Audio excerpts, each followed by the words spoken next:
Hablando de potencial humano, ¿alguna vez se han preguntado a qué se debe la gran disparidad de resultados y desempeño entre una persona y otra? Una persona que percibe $250,000 anuales no es 10 veces más astuta ni mejor que una persona que percibe $25,000 anuales. ¿Por qué la diferencia de 10 veces sus ingresos? Y si tomamos a una persona que percibe $2,5 millones al año, ¿será esa persona 100 veces mejor, más astuta que la persona que gana $250,000? Imposible. En un estudio reciente de coeficiente intelectual probaron a 1,000 personas de una cierta población y llegaron a la conclusión de que la mejor persona entre los 1,000 solo era 2,5 veces más astuta que la persona de menor coeficiente intelectual. Solo 2,5 veces la disparidad, y tal vez eso sea con toda la población. ¿A qué supone que se debe la diferencia? Al hablar de potencial humano, llegamos a una fórmula que deduje hace algunos años. Tal vez eso lo explique un poco. La fórmula comienza con lo que llamamos AI, o sea, atributos innatos, las cualidades, la inteligencia, la habilidad, el temperamento, cosas con las que se nace que no pueden cambiarse mucho. Además de los atributos adquiridos. Estos atributos son muy importantes, son su educación, su capacitación, sus capacidades, su experiencia, conocimiento, sabiduría, etcétera, multiplicado por A, que su actitud es igual al potencial humano individual o al desempeño humano individual o resultados individuales humanos. Ahora, de estos tres, los atributos innatos se traen desde el nacimiento. Los adquiridos pueden cambiarse, pero se necesita cierto tiempo para ello, aunque a veces cambiamos muy rápidamente. Cierta información valiosa puede cambiar dramáticamente su eficacia, pero las actitudes pueden aumentarse o disminuirse dramáticamente en segundos. Cada vez que mejoramos nuestra actitud, multiplicamos todas nuestras capacidades. Una actitud ha sido llamada acertadamente el lenguaje más importante del ser humano, la palabra más importante del idioma en el humano. Todo lo que hacemos en la vida, según un estudio en Harvard entre estudiantes ejecutivos, será en un 85% de actitudes. Un 85% de su éxito estará determinado por su actitud. Eso significa que está determinado por cuán positivo o cuánta actitud mental positiva se tenga. Las personas con actitudes mentales positivas tienden a avanzar más rápidamente, se mueven hacia la cima en organizaciones valiosas, ganan más dinero, sacan más satisfacción de la vida. Una actitud mental positiva no significa que baile por las calles y arroje flores. Solo significa que tome una actitud constructiva en general o se aproxime hacia su trabajo, su vida, sus problemas, relaciones, etc. Según el informe Cox de las empresas americanas, según la revista Success, un 85% o más de todo lo que se logra se debe a la actitud. Y la pregunta es, ¿de dónde vienen las actitudes? Las actitudes vienen de las expectativas. Muy simple, ya hablamos de eso. Y una forma muy poderosa de mejorar su actitud instantáneamente es decir, aunque no lo crea, pienso que algo maravilloso va a ocurrirme hoy.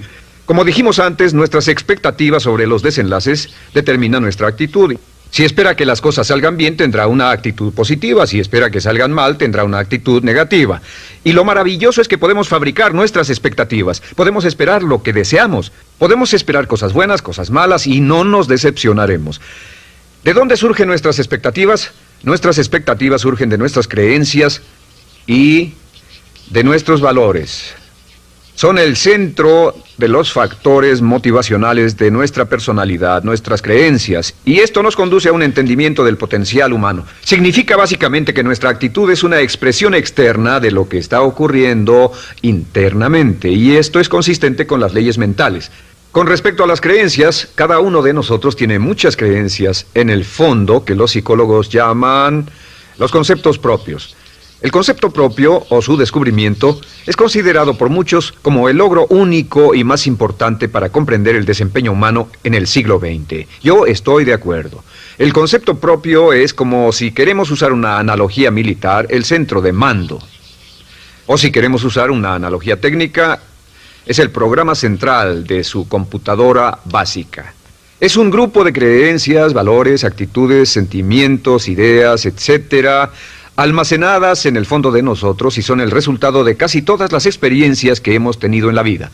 Y algunos investigadores dicen que el concepto propio comienza a formarse aún antes del nacimiento, pero el concepto propio, una vez colocado, Precede, predice y determina sus niveles de eficacia y desempeño en todas las áreas de nuestra vida. El concepto propio se convierte en el centro de mando o el programa maestro. El concepto propio de este grupo de creencias determina lo que dirá, lo que hará, cómo actuará, cómo se siente y reacciona, etc. ¿Qué significa esto? Significa que todas las mejoras en su vida externa, todos los cambios en su realidad comienzan con un cambio en su concepto propio. Les voy a explicar lo que significa. Esta es una gráfica muy simple. Hablamos de potencial humano y decimos que la persona promedio usa un 10% o menos de su potencial. Según investigaciones, tal vez es mucho menos. El Instituto Stanford Brain en Santa Clara, California, estima que tal vez se aproxime a un 2%. Seremos generosos y diremos que la persona promedio usa un 10%. Significa que en los mejores casos, la mayoría, como usted o yo, no usamos un 90% de nuestro potencial. Uno de los mejores filósofos, Oliver Wendell Holmes, dice que la tragedia de la persona promedio es que llegan a la tumba con su música aún por dentro. Aún están funcionando con mucho menos de su potencial total. Y esto es el potencial humano. Sabemos que existe una relación directa entre el potencial humano y el concepto propio. Pero como nuestros conceptos propios o nuestras estimaciones de nosotros mismos generalmente son mucho menores de lo que debieran ser, nuestro nivel de desempeño y eficacia también es menor. Sabemos que nuestro concepto propio es altamente subjetivo.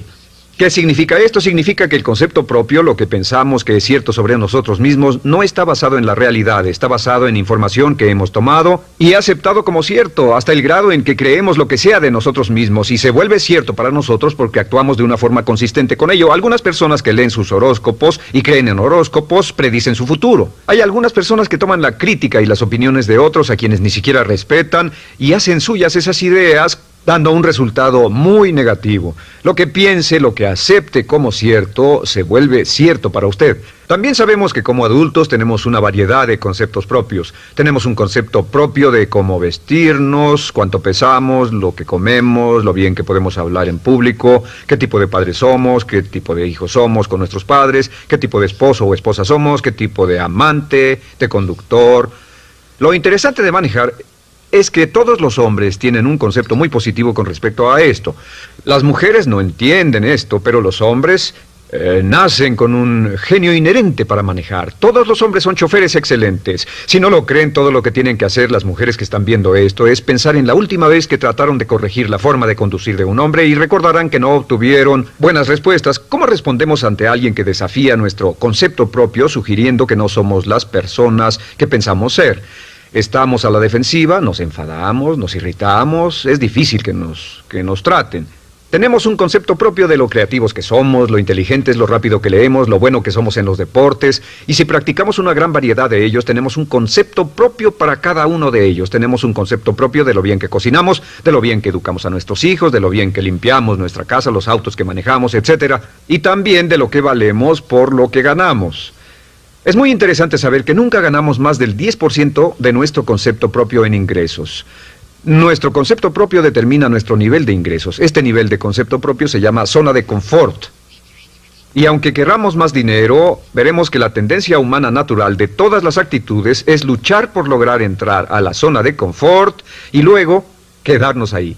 Si ganamos un 10% por encima de nuestro concepto propio de ingresos, tendremos una necesidad imperante de deshacernos de ese dinero. Lo donaremos, lo gastaremos en forma extravagante y hasta lo perderemos si recibimos demasiado. Las personas que ganan la lotería siempre están quebradas a los 2 o 3 años. Queman el dinero porque ese dinero está más allá de su concepto propio. Si gana 10% o menos de su nivel de concepto propio, se descubrirá luchando, trabajará más duro, más tiempo, pensará en forma más creativa, buscará diferentes formas para aumentar sus ingresos o sus segundos ingresos. La única forma de mejorar cualquier parte de su vida, incluyendo sus ingresos, es aumentando el nivel del concepto propio de sus ingresos, comenzando a pensar en usted como si estuviera ganando más dinero. Si quiere bajar de peso, la única forma en que podrá lograrlo es pensando en que está delgado. Piense en usted mismo como una persona más delgada. Si quiere volverse una persona más popular, más amorosa, más feliz o más sana, comience a pensar una y otra vez en esas cosas hasta que se vuelvan parte de su nuevo concepto propio. Hablaremos de eso más adelante. Es una parte esencial de la programación de su mente hacia el éxito. Su concepto propio global está determinado por el promedio de sus conceptos propios en las áreas que considere importantes. Ahora, su concepto propio está formado de 3 partes críticas. La primera parte del concepto propio es el ideal propio.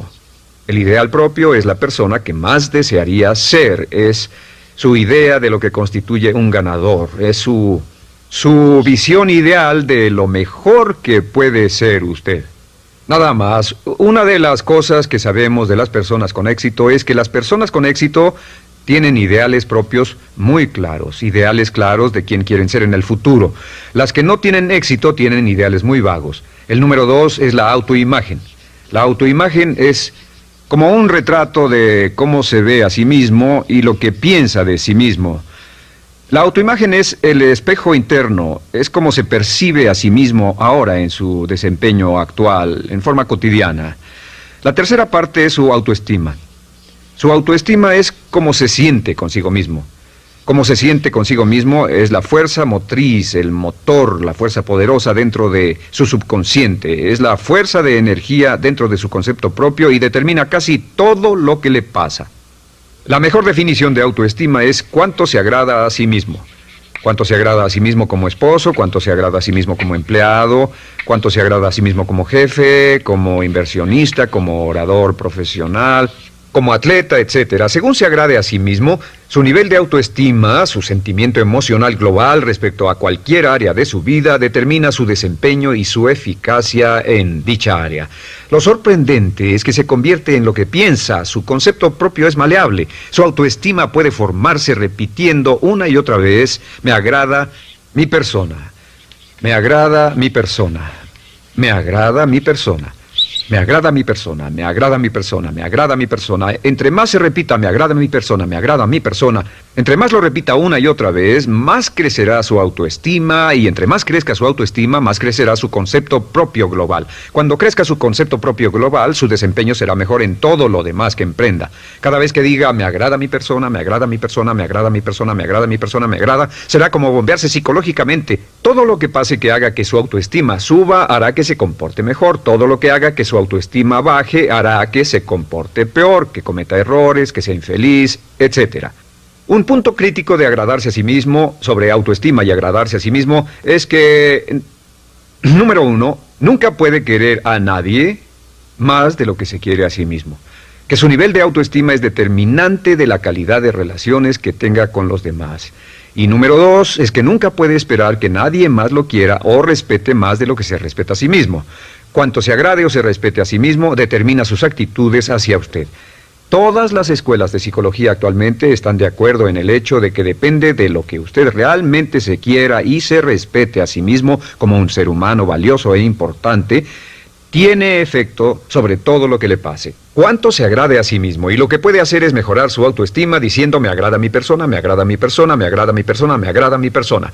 Y esto nos lleva a la pregunta, ¿de dónde viene el concepto de autoestima? Y descubrimos que el concepto propio es maleable, puesto que no nace con este concepto propio, no nace con ninguna idea sobre sí mismo, no nace con autoimagen ni autoestima, nace en cierto modo como potencial propio. Es la mejor forma de plantearlo. La persona promedio llega al mundo como potencial puro. Y no tiene el concepto propio de que todo lo que es ahora, todo sentimiento que tiene, toda actitud o valor, tuvo que aprenderlo en el transcurso de su vida. También sabemos que el niño llega al mundo con una necesidad imperante de amor y contacto. Y como una gran cantidad de investigaciones lo indican, necesitamos mucho amor y contacto durante toda nuestra vida, pero en especial durante nuestros años de formación, porque de niños aprendemos quiénes somos, cuánto valemos, si somos importantes, inteligentes, amorosos, chistosos. Todo esto lo aprendemos por la forma en que nuestros padres nos tratan. Si nuestros padres, nuestros parientes, tíos o tías, en especial nuestros padres, nos tratan como si fuéramos realmente importantes, crecemos pensando que somos realmente importantes, pero si nuestros padres no lo hacen, pasa algo más. Sabemos que los primeros años de vida son los más importantes para el desarrollo del concepto propio, que un niño comienza a partir de cero. El niño nace sin saber quién es él o ella. Son sumamente valiosos el primero, segundo, tercero, cuarto y quinto años de vida. Algunos psicólogos pensaban que eran los 5 primeros años, pero ahora dicen que son los 3 primeros años. En sus 3 primeros años de vida el niño aprende quién es y dicen que si se les da suficiente cantidad y buena calidad de amor en los 3 a 5 primeros años, los prepara usted de por vida. Los coloca en una base sólida de autoestima y confianza en sí mismos, valor e importancia realmente. Existe una relación directa entre la calidad y la cantidad de amor y el desarrollo de una personalidad sana. Entre más amor, amor incondicional, reciba un niño en sus años formativos, más fuerte será la base de su personalidad. El reverso de la educación es que casi todos los problemas de psicosis, neurosis, perturbaciones de la personalidad y problemas de comportamiento surgen de los problemas que se tengan con el concepto propio. Ahora observemos a los adultos. Aquí está nuestra personalidad adulta. Si nos observamos, podemos llegar a reparar nuestras bases, por así decirlo, repitiéndonos una y otra vez: me agrada mi persona, me agrada mi persona, me agrada mi persona, y llevamos ese concreto reparador hacia la base de nuestra personalidad. Los niños necesitan el amor como las rosas necesitan la lluvia. Los niños que carecen de amor a menudo mueren por escasez de amor. Es una enfermedad llamada marisma. Ahora, ¿qué más sabemos sobre los niños? Sabemos que los niños llegan al mundo con dos atributos notables. El primero es que no sienten temor. Los niños nacen sin temores. No temen a nada excepto a caerse y a los ruidos fuertes. Y esto se expresa en sus actitudes: yo puedo. Los niños llegan al mundo pensando que pueden hacer cualquier cosa, y quien haya criado a un niño hasta la edad de 3, 4 o 5 años sabe que debe pasar esos primeros años evitando que se maten, porque son como pilotos japoneses, porque no le tienen miedo a nada. Su segundo atributo es que llegan al mundo totalmente espontáneos. Dicen lo que quieren, hacen lo que quieren, son totalmente desinhibidos. Totalmente. Ellos no temen hacer nada de lo que desean, y esto se expresa en su actitud: no quiero. No tengo que hacerlo. Si ha tratado de controlar a un niño, lo habrá visto. Lo primero que dicen cuando comienza a darle órdenes, lo primero que aprenden es: no tengo que hacerlo. Claro, a veces cambiamos sus mentes de una u otra forma, pero estos son los dos atributos con los que los niños llegan al mundo. Llegan al mundo sin temores y desinhibidos. ¿Qué significa esto? Significa que nuestro derecho innato natural es no ser temerosos y ser desinhibidos. Y solo cuando podemos crear la misma situación en nuestra vida adulta, cuando no tememos y somos desinhibidos, nos sentimos a gusto con nosotros mismos. Las mejores organizaciones, las mejores compañías son las que crean un ambiente donde nos sentimos sin temores y sin reservas para ser nosotros mismos y para hacer lo mejor de nosotros. Al crecer descubrimos que los niños aprenden de dos maneras. La primera es por imitación. Imitan a uno o a ambos padres, en especial al padre dominante. Algunas veces el padre dominante cambiará cuando crezca el niño, y a veces los niños imitan al padre, a veces a la madre, pero aprenden por imitación. Muchas características y hábitos que tenemos como adultos los aprendimos de nuestros padres. ¿Alguna vez ha tenido la oportunidad, ha tenido la ocasión de gritarle o reñirle a uno de sus hijos? Verá que le dice las mismas cosas que le dijo su padre a usted cuando era niño. Así que imitamos. A veces imitamos su caminar, a veces su forma de hablar, a veces imitamos sus valores, sus creencias, etc. Aunque esos valores y esas creencias no tengan ningún valor. ¿Por qué? Porque nuestros padres eran así cuando nosotros éramos niños. La segunda forma en que aprendemos es pasando de la incomodidad, lo que no se siente bien, hacia la comodidad. Freud llamó a esto el principio del placer. O sea que nos movemos hacia aquello que nos hace sentir cómodos, lo que nos da placer, lo que nos hace sentir bien con nosotros. Nos movemos de la incomodidad hacia la comodidad. Así es como aprendemos a no mojar el pañal, por ejemplo. Sabemos que no es agradable caminar con popó o pipí en nuestros pañales. Vemos lo que hacen nuestros padres, vemos lo que nuestros parientes hacen y decimos: estas personas no hacen lo que yo. Así aprendemos a caminar y lo demás. Así que de la incomodidad hacia la comodidad. Durante toda nuestra vida, por cierto, así es como aprendemos. Imitamos leyendo lo que otras personas hacen, estudiando libros y en el trabajo, imitamos cuando vamos a la escuela, y hacemos lo que nos da resultados positivos, lo que nos da refuerzos positivos, y hacemos cada vez menos las cosas que nos causan incomodidad o dolor. Ahora, muy temprano en la vida, como equivocación o como resultado de una equivocación que los padres cometen en la crianza, los niños comienzan a aprender hábitos y patrones negativos. Los patrones y hábitos negativos tienen sus raíces principalmente en la crítica destructiva. La crítica destructiva comienza muy temprano en la vida, a veces en los primeros meses. Y la crítica destructiva la usan los padres para dirigir y controlar a sus hijos. Desafortunadamente, tiene un efecto muy peligroso y dañino sobre nosotros, ya que la crítica destructiva tiende a minar la integridad de la personalidad del niño. Muchos de nosotros, incluyéndome a mí y a muchos de ustedes, nos hemos visto minados y heridos por la crítica destructiva más que todas las guerras en la historia. Ahora, como resultado de la crítica destructiva, comenzamos a desarrollar hábitos y patrones negativos. Los patrones de hábitos negativos son respuestas condicionadas hacia los estímulos. Los patrones de hábitos negativos se desarrollan en los inicios de la vida. Se desarrollan como resultado de una repetición del temor y el dolor una y otra vez. Se desarrollan como resultado de la crítica destructiva, el castigo físico, etc. En los inicios de la vida comenzamos a desarrollar dos manifestaciones que nos persiguen durante toda nuestra vida y más que ninguna otra cosa inhiben nuestro potencial. La primera es la llamada patrón de hábito negativo inhibido. El patrón de hábito negativo inhibido se aprende cuando al niño le dicen una y otra vez no. Aléjate de ahí, no toques eso, y se le castiga. Cuando el niño intenta algo nuevo, o se involucra con algo, o huele algo, o derrama algo, o rompe algo accidentalmente, el padre estalla y se enfada mucho. Como ven, el niño está impulsado por la curiosidad insaciable de explorar su mundo. Y lo que pasa es que cuando lo explora o se interesa y echa a perder algo, si el padre reacciona golpeando al niño, el niño comienza a pensar cada vez que intento algo nuevo, cada vez que intento algo diferente, cada vez que voy más allá de mis límites, cada vez que me salgo de mi zona de comodidad, cada vez que no juego sanamente, me golpean, me castigan, me lastiman, me envían a mi alcoba y me siento mal. Y muy pronto el niño desarrolla el sentimiento de no puedo, no puedo. No puedo. Cada vez que trato algo diferente, me castigan. No puedo, no puedo, no puedo.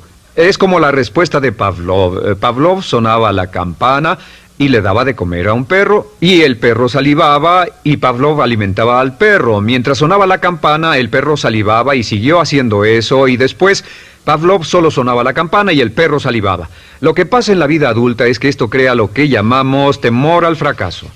El temor al fracaso es una respuesta condicionada a un proceso de crítica destructiva que ocurre en los primeros 5 o 6 años de la vida. El temor al fracaso automáticamente nos activa, nos sentimos ansiosos, tensos, intranquilos, sentimos presiones y estrés en nuestro plexo solar, sentimos ganas de retirarnos del evento, y el temor al fracaso es la razón principal por los fracasos en la vida adulta. Es la razón principal por la que evitamos cumplir plenamente nuestro potencial. De hecho, todos los patrones de hábitos negativos se experimentan en el cuerpo físico. Puedes saber cuál es un patrón de hábito negativo porque se siente en el cuerpo físico, precisamente. El patrón de hábito negativo inhibido, el temor al fracaso, el no puedo, ocurre primero que todo en el plexo solar. ¿Ha tenido la ocasión donde debe hablar frente a un grupo, debe ir a una revisión de su desempeño o debe hacer una llamada determinante? Primero su plexo solar se aprieta. Si el temor continúa, su respiración se acelera. Su corazón comienza a latir apresuradamente, su frecuencia respiratoria aumenta y le duele la cabeza como migraña en la parte frontal, su garganta se le cierra y no puede hablar y se le seca la boca por completo, y como se pone tan tenso y asustado, va corriendo al baño. Estas son todas las manifestaciones. No hay peligro físico, pero sí peligro psicológico, una respuesta condicionada. Cuando sentimos estas cosas, la tendencia es retirarse de la situación que las ocasiona, y es la razón por la que no logramos mucho si retrocedemos. Es muy importante. El segundo patrón de hábitos negativos es el compulsivo. El patrón de hábito negativo compulsivo se aprende cuando a los niños se les dice una y otra vez: más vale que lo hagas. Si no lo haces, tendrás problemas o me las pagarás. A los niños se les convierte en recipientes del amor condicionado. Los padres no intentan hacer esto, pero lo que hacen es sugerirle al niño: no te amo, por lo tanto no estás a salvo, a menos y hasta que hagas lo que yo quiero. El niño crece sintiendo: tengo que hacer lo que quiera mi mamá. Debo complacerla, debo complacer a papá, debo complacer a los demás, debo complacer a mis parientes, y a veces debo complacer a mis semejantes, debo complacer a mis maestros, debo complacer a todo el mundo, y crecen con esto: debo. No puedo hacer lo que quiero hacer, debo hacer lo que complace a las demás personas. Este patrón de hábito negativo muy temprano en la vida se traduce en el temor al rechazo. El temor al rechazo lo experimentan los hombres como adultos como un comportamiento tipo A. Hablaremos del comportamiento tipo A posteriormente. El comportamiento tipo A es una necesidad compulsiva o excesivamente compulsiva de complacer de algún modo a alguien sin normas de comportamiento, prácticamente sin pensarlo. El temor al rechazo nos impulsa, nos hace muy sensibles a las necesidades de los demás. Hacemos cosas que otras personas quieren, no hacemos lo que nosotros queremos. Siempre estamos tratando de complacer a los demás. Tenemos preocupaciones o nos importan las opiniones, sentimientos y actitudes de otros hasta el punto donde ocultamos nuestras necesidades. El temor al rechazo se siente en la columna del cuerpo. Se divide el cuerpo a la mitad y se siente hacia abajo en la mitad posterior del cuerpo. El primer lugar donde comienza a sentirse el temor al rechazo es generalmente en los hombros y el cuello. Nos sentimos entumidos, duros, tensos. Cuando tenemos mucho que hacer sentiremos un estrés tremendo en la columna. Los músculos se estiran en la parte posterior. A veces se manifestará como flebitis y venas varicosas y a menudo nos darán dolores de cabeza en la parte posterior de esta porque las arterias carótidas que llevan la sangre hasta la cabeza, los músculos a su alrededor se contraen y la cantidad de sangre que fluye hacia la cabeza fluye más lentamente y se siente un terrible dolor de cabeza en la parte posterior. Estos dos temores, los patrones de hábitos negativos compulsivos, el compulsivo y el inhibitorio, son resultado de la crítica destructiva, el gran destructor de la personalidad que nos persigue durante toda la vida. Y lo maravilloso de todo esto es que como son patrones de hábitos aprendidos, podemos olvidarlos. Podemos acabar con el temor al fracaso que nos detiene. Podemos acabar con el temor al rechazo que hace que hagamos cosas que complacen a los demás en vez de complacernos a nosotros, trabajando con nuestra propia autoestima. Porque existe una relación inversa entre la autoestima y el patrón de hábitos negativos. Porque entre más se agrade a sí mismo, menos teme al fracaso. Entre más se agrade a sí mismo, menos teme al rechazo. Entre más se agrade a sí mismo, menos temerá a cualquier cosa. Y si sigue repitiendo, me agrada mi persona, me agrada mi persona, me agrada mi persona una y otra vez, si sigue diciendo esto, con el tiempo su autoestima sube más y más y más y más y sus temores desde luego bajan. Cuando su autoestima sube, sus temores van en dirección opuesta. Ahora, ¿cómo enfrentar la crítica destructiva si debe criticar a otras personas? Pues eso es muy simple. Muchos padres nos han preguntado eso. ¿Cómo se controla a los niños? Una de las claves para controlar a los niños es dirigirlos para que hagan algo constructivo en lugar de hacer algo destructivo. Otra cosa que debe recordarse es que lo que quiere hacer es que quiere dar una crítica informativa, crítica constructiva, lo que significa que se les dice a los niños lo que pueden hacer o a los adultos lo que pueden hacer mejor. Todo el propósito de dar retroalimentación de cualquier tipo es mejorar el desempeño. Si es padre, o si es jefe, o si es una persona en una relación, si una persona está haciendo algo malo o inadecuado, todo el propósito de darles cualquier tipo de retroalimentación es para que puedan hacerlo mejor. Sin embargo, existe una relación directa entre la autoestima y la crítica destructiva. Cada vez que se critica a una persona, su autoestima baja. Y cada vez que su autoestima baja, su habilidad para desempeñarse baja. Si critica a una persona en forma destructiva demasiado tiempo, llegará a un punto donde no intentarán nada. Se convierte en lo que llamamos hipersensible. Un adulto hipersensible es aquel que no puede aceptar críticas de nadie. Un adulto hipersensible es una persona que está muy tensa, ansiosa, si siquiera sugiere que no está haciendo lo correcto. Si trata con un adulto hipersensible, la clave es sentarlo y recordar 4 cosas. Número 1, comenzar con alabanzas. Número 2, proteja la autoestima de la persona a toda costa. Número 3, discuta el desempeño y no a la persona. Hable del comportamiento más que de la persona.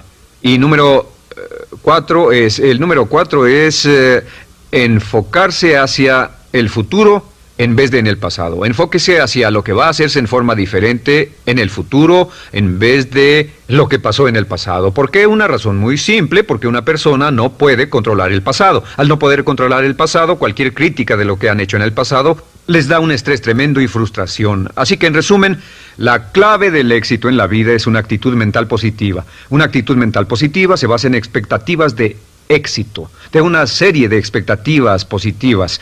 Esa serie de expectativas positivas se basa en sus creencias y en su concepto de sí mismo. El centro de su concepto propio que determina su eficacia en la vida es su autoestima, y su autoestima se mide por cuanto se valore a sí mismo. Las dos cosas que nos frenan más que nada son el temor al fracaso y el temor al rechazo. Y uno de nuestros secretos centrales de éxito es este: Conviértase en un organismo generador de autoestima perpetua. Haga continuamente cosas para usted mismo, hacia sí mismo en su vida, que hagan que se agrade a sí mismo, que se ame, que se acepte, que se respete, que hagan que se sienta fantástico con usted mismo. Si es un jefe o un padre, no olvide que la clave para el máximo desempeño en su hogar y en su trabajo es hacer que las personas se sientan maravillosamente consigo mismas.